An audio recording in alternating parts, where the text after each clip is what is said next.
এটা তো অনেক বড়। এই যে এটা বড় না এটা?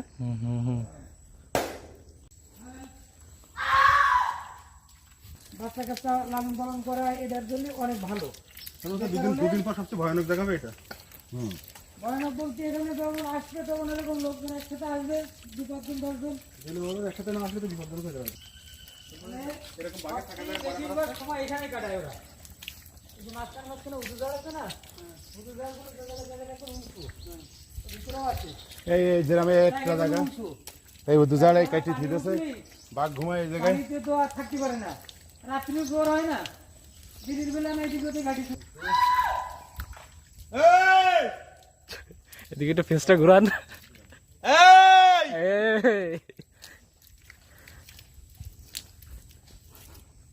কোনো সমস্যা নাই ইনশাআল্লাহ। ওকে ইনশাআল্লাহ।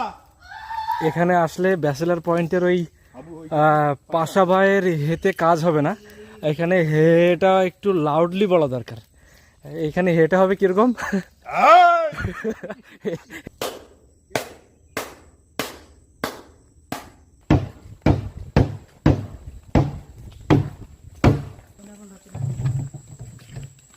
ফিরে যাচ্ছি বলে একটু কথা বলতে পারতেছি, কিন্তু যাওয়ার সময়